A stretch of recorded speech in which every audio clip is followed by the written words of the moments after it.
and then I'm going to bow out. Well, good morning, everyone. The May Science of Mind magazine in the dailies is David Alt writing, and the writings have been fantastic. And so I chose something this morning from Tuesday, May 5th to read, and his title was Transcendence. So I'm going to read this paragraph for you, and then we'll have a few moments of silence and contemplation. And then Jackson, I think, will be taking us into our service. So if you just allow yourself to just settle in and open your mind, just take a couple of deep centering breaths. Choosing the path of transcendence is a high calling. There are daily attachments and energized debates that long to legitimize finite exceptions of the infinite. But to be in the world of the small, but not of small thinking, is our greatest work.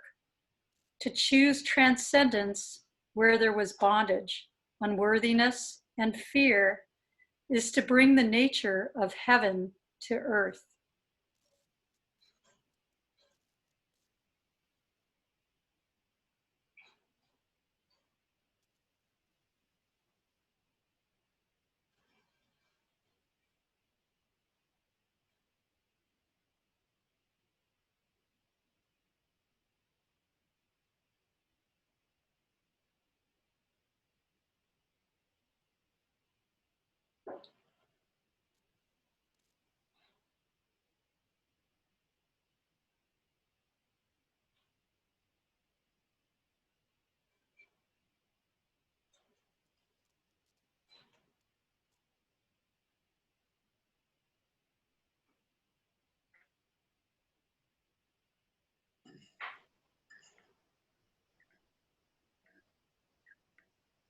So as we gathered together this morning via Zoom, I know that spirit is within us all.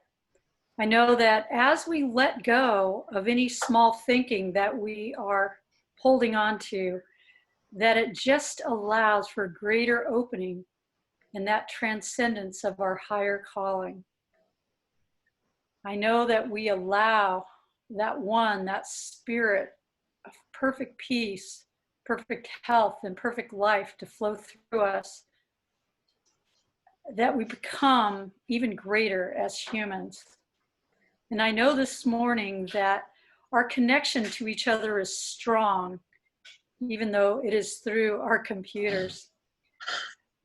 And I know that as we allow this connection to grow greater between ourselves and also between us and nature, that we are more complete as humans. And so as we listen to our message this morning, I know that they will be the right words that we need to hear, that the words will touch our hearts, and that we will take them with us today and throughout our week to help us live more fuller, peaceful, and fruitful lives.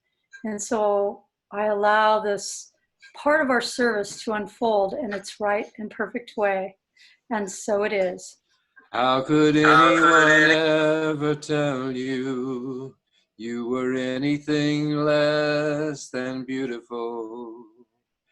How could anyone ever tell you you were less than whole?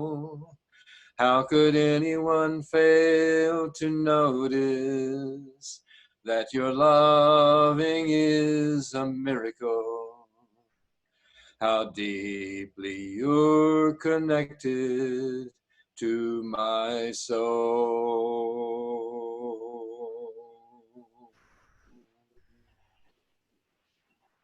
Thank you, Jackson and Michelle.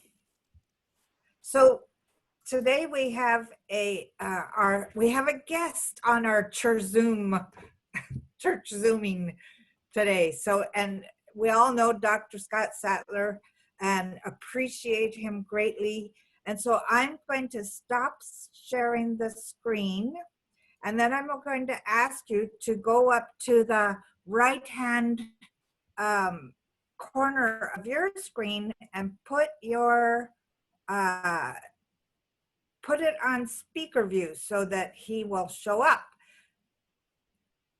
bigger. So everybody else is muted. And if you're not, please do so. And welcome, Dr. Scott Sattler. Well, good morning. Good morning. It's really nice to be back and together with your group again. I keep getting this feeling that when I talk with you, I'm preaching to the choir, because you already carry so much of the open-heartedness that's so needed at this time. As we begin to talk about the melding of healing and spirituality and healing, I have to look at a heavier side for a moment. I have to look at the accumulated need for healing to help paint the picture of the intensity of the practices that we need to take on to deal with it.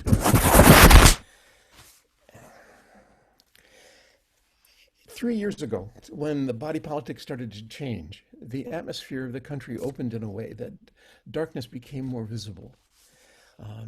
And I realized that one of the biggest, most unhealed things that I could imagine was the Civil War. We haven't healed the Civil War yet.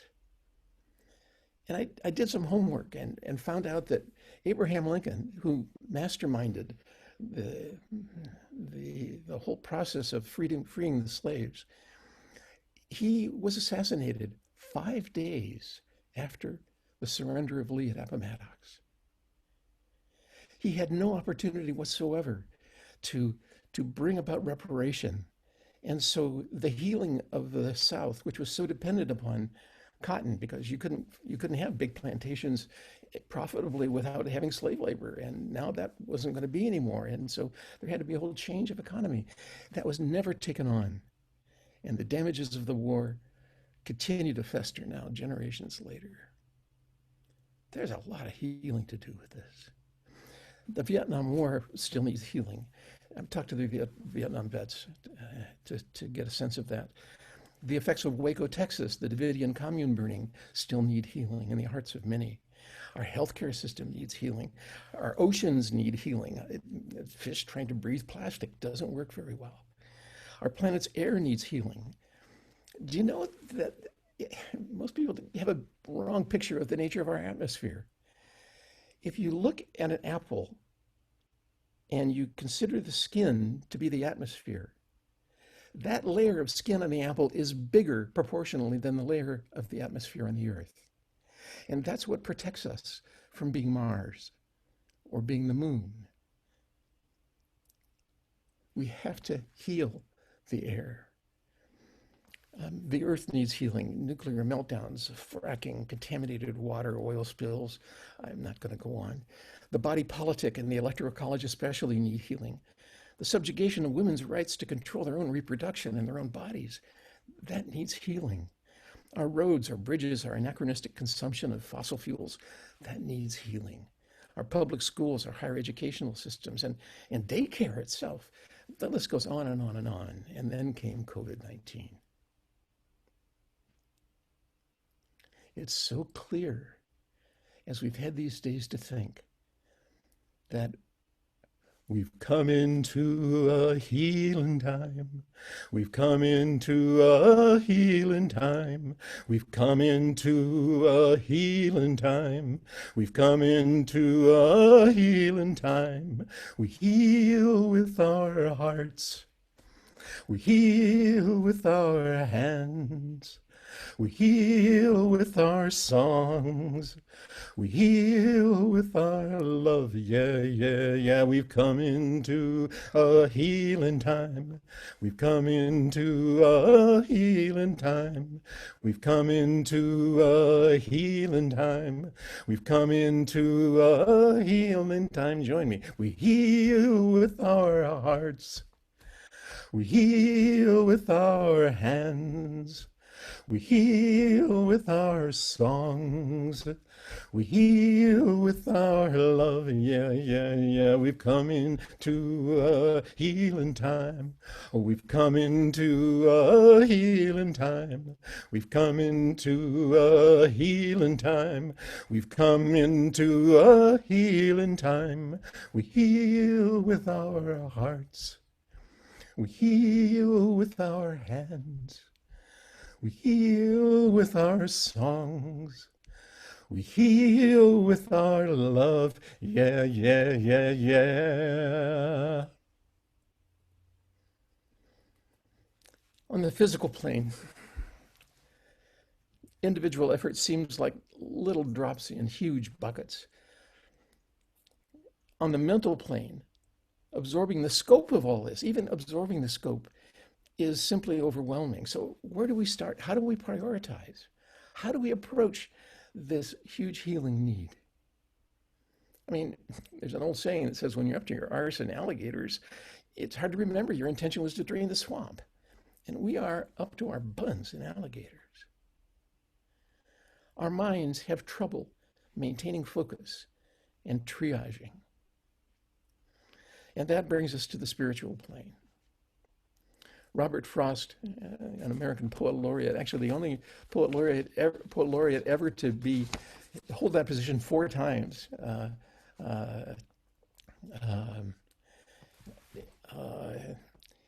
He wrote in his poem, "The Secret Sits." He was a mystic in this way, and the poem that he wrote goes simply, "We dance round in a ring and suppose. But the secret sits in the middle and knows." We dance round in a ring and suppose. But the secret sits in the middle and knows. There's a central core to the life of a human, addressed by mystics for countless millennia.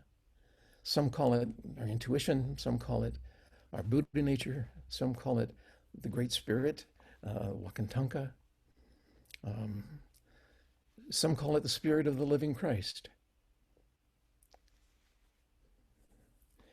In the 4th century BC, a Taoist philosopher named Chung Tzu wrote, when we truly understand, we are at the center of the circle.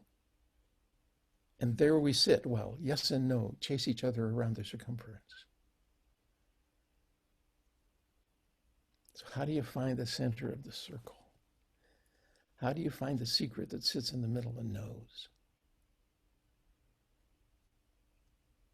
In short, as you know, as you've talked about all morning so far, there is an extension of the divine presence that dwells in the very, very center of our beings, and it dwells in the very center of all beings.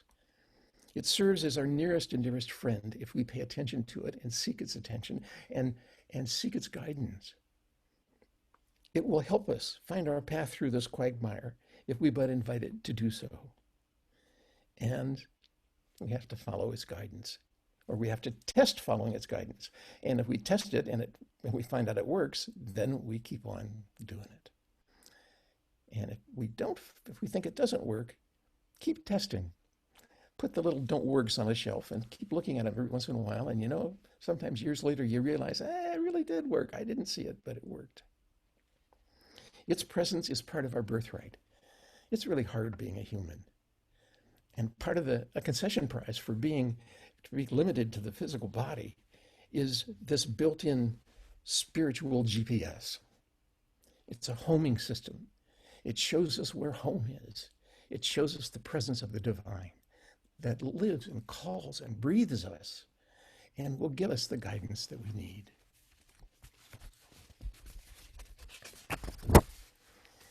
I have a favorite t-shirt. I have 2 favorite t-shirts. My first favorite t-shirt says, "Looking for God? Inquire within." Need divine guidance? Inquire within. Inquiring within often brings awareness of our human imperfections, which brings up to me my second most favorite t-shirt, which says, Be patient. God isn't finished with me yet. The Hindus describe this soul connection through the Sanskrit phrase, Tattvam Asi. You are the wisdom that you seek. Thou art that. And the expression of the eternal shared connection between the individual and the absolute, between the Atman and the Brahman. We are that which we seek. We have at our core that wonder of wisdom and ingenuity and love. Above all, of love.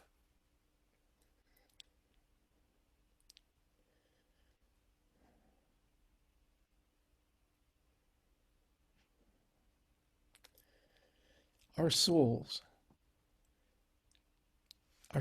are common in all beings, in all human beings.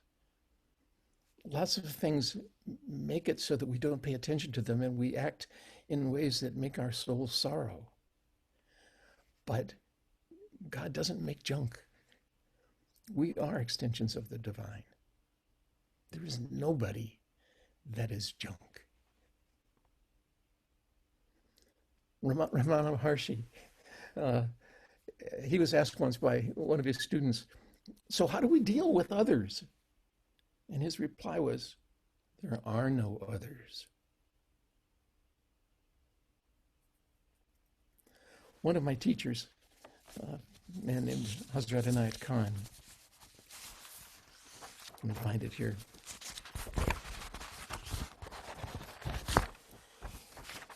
He described what his path was to opening up and finding this and tuning to the reality of his soul. And I'd like to share it with you because it's really good. I first believed without any hesitation in the existence of the soul. And then I wondered about the secret of its nature. I persevered and strove in search of the soul, and found at last that I, myself, my ego self, was the cover over my soul. I realized that in me which believed, and that in me which wondered, and that which persevered in me, and that which found, and that which was found at last was no other than my soul. I thanked the darkness that brought me to the light, and I valued the veil that prepared for me the vision in which I saw myself reflected, the vision produced in the mirror of my soul. Since then, I have seen all souls as my soul, and realized my soul as the soul of all. And what bewilderment it was when I realized that I, my soulness alone was, if there were anything, that I am whatever and whoever exists, and that I shall be whoever there will be in the future. And there was no end to my happiness and joy.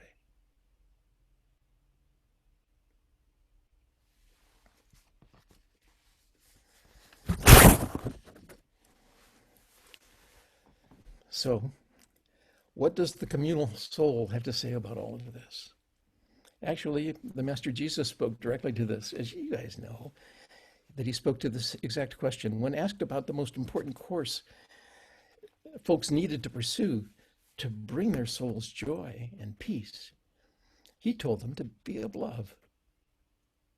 Be of love. First, love the source of all this being. Love the source of your breath. Love the source of what separates the real you, the core of you, your essence that has always lived, never dies, never born. That we're given to inhabit and enliven and vivify this interesting shaped reorganization of earth material that we call our bodies. First, love the source of all being. And then, second, love others as dearly as you would want others to love you. There is nothing that's more important than that. A Jesuit priest put this commandment to music. And yeah, I like music. And he did it as if it was being sung by the Master Jesus. And I'd like to share it. It's called Love One Another. And again, picture the Master Jesus singing this to those who have asked.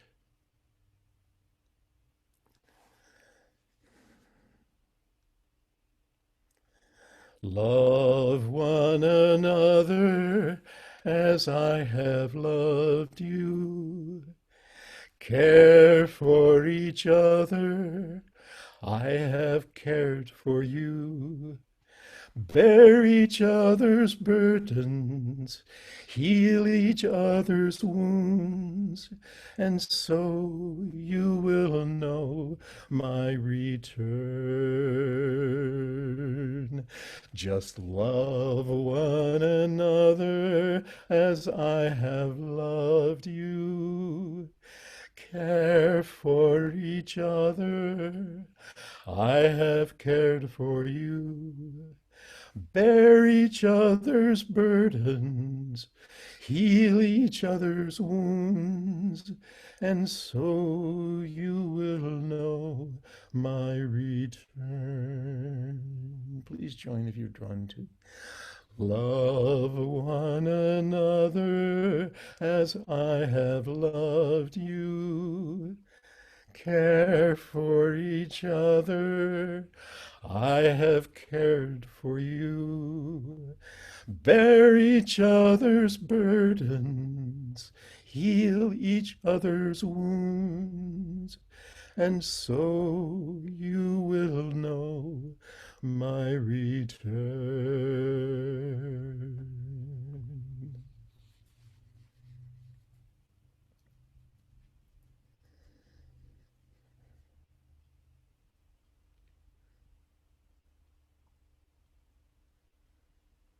The Persian mystics have a name for this form of loving consideration of others. It's called adab. It's a wonderful word. I have to paraphrase an old Brill Cream commercial from when I was a kid. You know, a little adab will do you. A little loving consideration will really do you. We heal with our hearts. We need to heal relationships with people with differing views. We can't let this dualistic divisiveness continue to grow, or our democracy and our society as we know it will shatter. It's already on its way to doing that. We've come into a healing time. We must learn to relate to people who hold different viewpoints with respectful adab. It's hard to be considerate, of course, in the middle of a heated argument, especially with a relative, over a point of view. But this is the homework of our time. We have no choice. We have to seek common solutions to the issues at hand. We must be open to change, even when it entails compromise. The darkness of these days, the need for healing of these issues, must be addressed. We cannot bring light into a dark room by fighting the darkness. It just doesn't work. It just creates more struggling with darkness. We must trust that our souls come from the same source and let the light of that source disperse the darkness through all of us. All men and women are created equal. We are in this together, and bottom line, we must work through this darkness together with the guidance of our soul's wisdom and with loving patience, with adab. Debate doesn't bring positive change. Minds close down quickly, We need dialogue, real dialogue for problem solving. If I don't have an acceptable solution to an issue that needs changing, and you don't have one either, maybe together we can find the answer through considerate dialogue.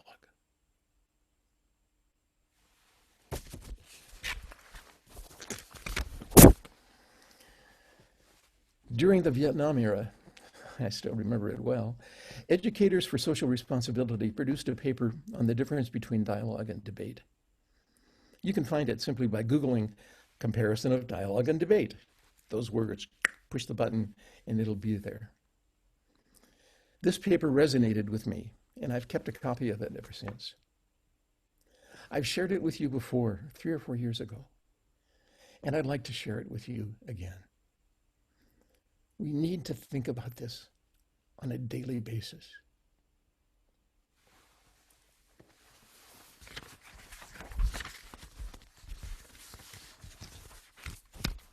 Papers all on the side, you all have to do the paperwork.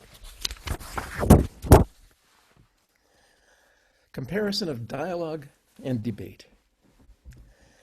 Dialogue is collaborative. 2 or more sides work together toward a common understanding.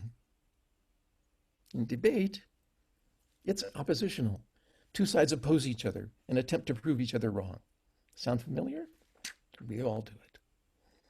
In dialogue, finding common ground is the goal. In debate, winning is the goal. In dialogue, one listens to the other side in order to understand and find meaning from their vision of how the world is, and to find agreement. In debate, one listens to the other side in order to find flaws and to counter in arguments. Dialogue enlarges and possibly changes a participant's point of view. Debate affirms a participant's own point of view. Dialogue reveals assumptions for reevaluation. Debate defends assumptions as truth, facts. Dialogue causes introspection of one's own position. Debate causes critique of the other position. Dialogue opens the possibility of reaching a better solution than any of the original solutions, while debate defends one's own position as the best solution and excludes other solutions. Dialogue creates an open-minded attitude, an openness to being wrong, and an openness to change, whereas debate creates a closed-minded attitude, a determination to be right. In dialogue, one submits one's best thinking, knowing that other people's reflections will help improve it rather than destroy it. And in debate, one submits one's best thinking and defends it against challenge to show that it is right. Dialogue calls for temporarily suspending one's beliefs, being willing to suspend one's beliefs, to listen to others. Debate calls for investing wholeheartedly in one's belief. In dialogue, one searches for basic agreements, whereas in debate, one searches for glaring differences. In dialogue, one searches for strengths in the other positions. In debate, one searches for flaws and weaknesses in other conditions, in other positions. Dialogue involves a real concern for the other person and seeks not to alienate or to offend. Debate involves a countering of the other position without focusing on feelings or relationship, and often belittles or deprecates another person. Dialogue assumes that many people have pieces of the answer and that together they can put them into a workable solution. And debate assumes that there is a right answer and that someone has it. Dialogue remains open-ended. Debate implies a conclusion. Really good words, really good principles, really hard to follow when we're in the midst of debate. We don't have time for debate anymore. Debate in this way is a waste of time. We have to move into dialogue. And so, as we have to move into dialogue, we have to communicate with folks who hold other opinions. We have to open dialogue on issues of mutual concern. It's easy to stand aside and just go, I know better, but I'm not going to open my mouth. I don't want to get into it. But we can open our mouths and we can get into it if we focus first on Adab. If we focus first on that this soul is trying to communicate, the covering of this soul is trying to cover it, to communicate with the covering of an identical soul. We're talking about the different coverings. Let's look at the commonness. Let's look at what the souls are today. If we access them, let's get our guidance from that interiority that contains so much wisdom. Let's focus on that. And let's just talk about it.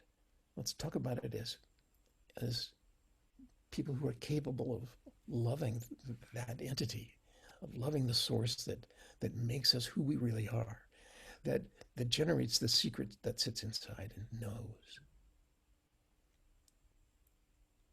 So start with easy ones, like the possibility that, hey, there's a really good chance that the United States Post Office is going to be shut down in the next few months, and certainly within the next year, because of lack of governmental funding. The current government has chosen not to fund the post office anymore. It doesn't want a post office. It may have something to do with voting by ballot. I'm not sure, but there's a really good topic to say, how do you feel about that? How do you feel about the government no longer having a postal service? How do you feel? Tell me more. That's a pretty safe one. And you practice, and you keep working with holding on to that adab, that loving kindness in communication, that seeing the divine in the other person through the veils that we each carry that hide our own attunement to each other. We have our work cut out for us, but wonderfully we are supported by our soul, that extension of the divine that lives within the core of our being. It sings its presence to us if we but listen. It sings us these truths. Another song written by a friend named Daniel Rieger that speaks these truths to my heart. It is truth that there is truth beyond reason. There is knowing beyond thought. There is grace beyond effort. There is strength beyond force. There is love beyond all expectation. There is peace beyond time. There is love in motion. There is life divine. I am truth beyond reason. I am knowing beyond thought. I am grace beyond effort. I am strength beyond force. I am love beyond all expectation. I am peace beyond time. I am love in motion. I am life divine. We are truth beyond reason. We are knowing beyond thought. We are grace beyond effort. We are strength beyond force. We are love beyond all expectation. We are peace beyond time. We are love in motion. We are life divine. We are life divine. We are life divine.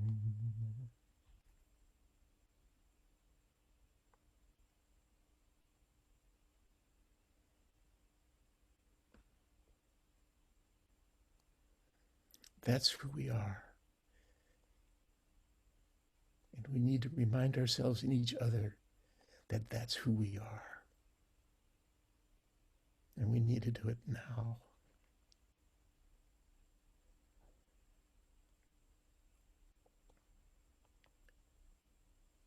O thou who art the perfection of love, harmony, and beauty, the Lord of heaven and earth, open our hearts that we may hear thy voice, which constantly cometh from within. Disclose to us thy divine light, which is hidden in our souls, that we may know and understand life better. Most merciful and compassionate God, give us thy great goodness. Teach us thy loving forgiveness. And raise us above the distinctions and differences which divide. Help us liberate all that needs liberation and conserve all that needs conservation. Give us the wisdom to know what needs changing and the stamina and the guidance to do the work. Send us the peace of your divine spirit and unite us all in attunement to thy perfect being. Amen.